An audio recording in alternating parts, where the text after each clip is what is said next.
Hey everyone, I found a really good cold case here. Sorry about the time being delayed, my computer's acting up. Cold case that's still cold. Now, Natchez,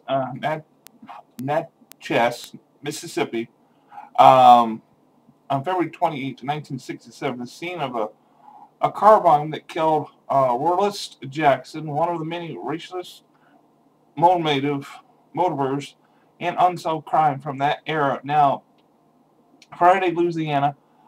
Ferriday, Louisiana. I'm sorry. Like I said, I have problems talking. In the spring of 1965, the Federal Bureau of Investigation in Washington received a letter from Concordia Parish in northeastern Louisiana, addressing the Bureau Director J. Edgar Hoover, a letter that pleaded for the justice in the killing of a well-respected black merchant. Now, a few months earlier, the businessman of Frank Morris had come upon two white males early one morning at the front of his shoe repair shop. One pointing a shotgun at him, and the other holding a canister of gas. Matches the ignition to begin the confrontation. And then Morris died 4 days later from his burns without naming the men, perhaps fearing retaliation against his family.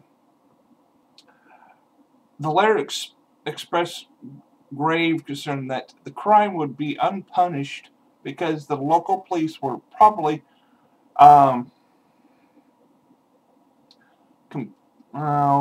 trying to say the word complete. I'm thinking what it's saying. I'm sorry.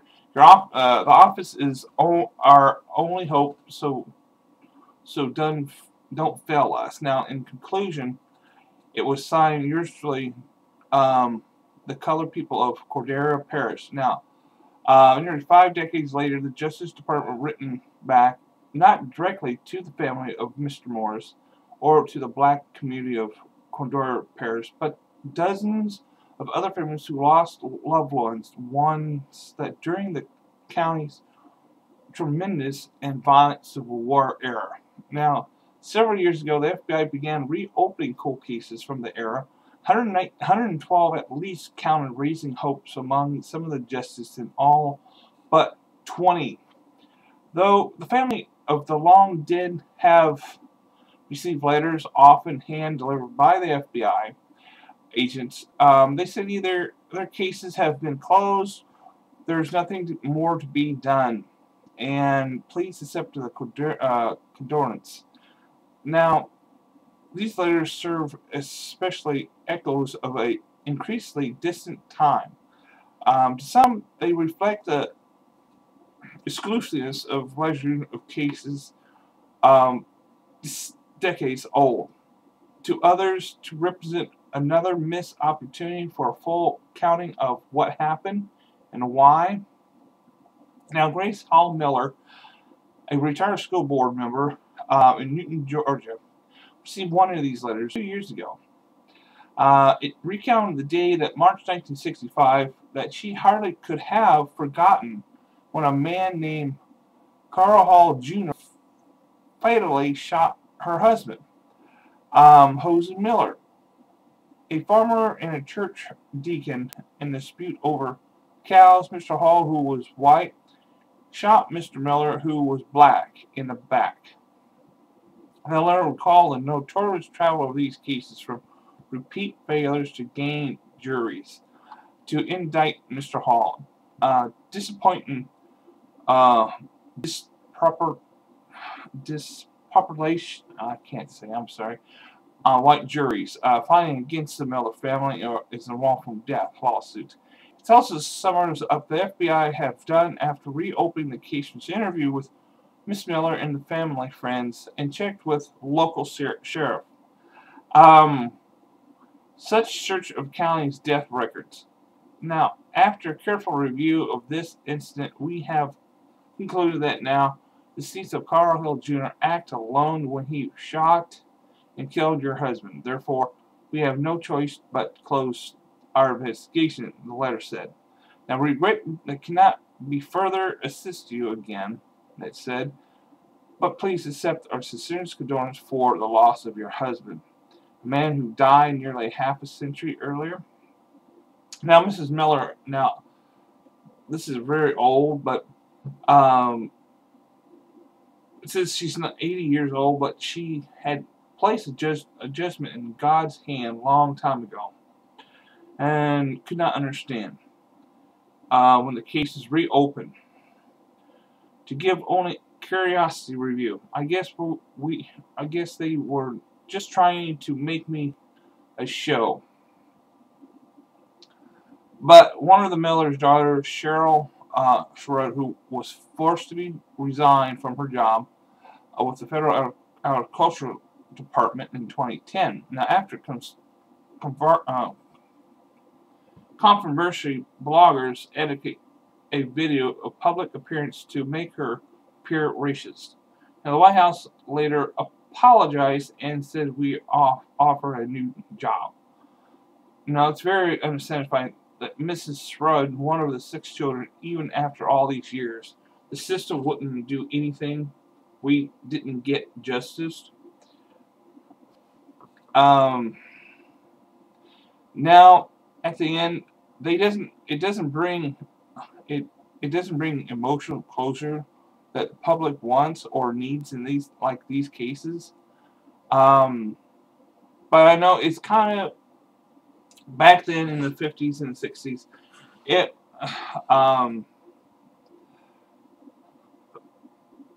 Back then it was wrong with what they did to the colored people.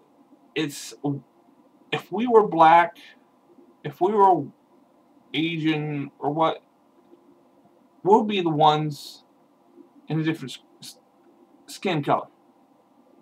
You know, you look at everybody. We are them in that color. In anybody's color. You find your twin in anybody's color. But unsolved crimes in 2006, the FBI began a cold case that internally described as a comprehensive effort to investigate racial movement murders from civil rights era. The efforts become mandatory 2 years later when Congress passed Emmett Till Unsolved Civil Rights Crime Act, named after a 14-year-old black boy who was tortured and killed in Mississippi back in 1955. Supposedly flirting with a white woman. From the outset, the government cited that challenges it was faced, the limit of federal jurisdiction, in some cases the statute of limitation, in others, of course, time passes, suspects and witnesses died, evidence lost, and memories are dull. But, truth be told, it doesn't matter who we are all colors here. Think of yourself of a color. Would they like you in that color? People who are white, think of it. Those who are against different color people, think.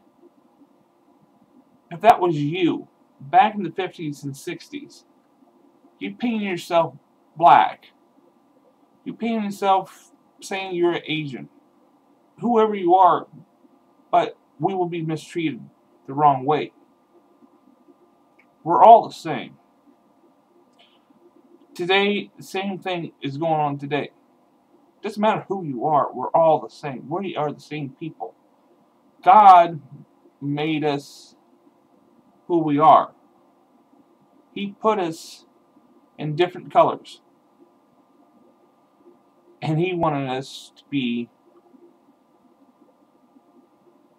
as one. He knew there'd be problems, but you gotta realize some of these are just ridiculous of how racist people gets out there. So I'm gonna leave you this thought.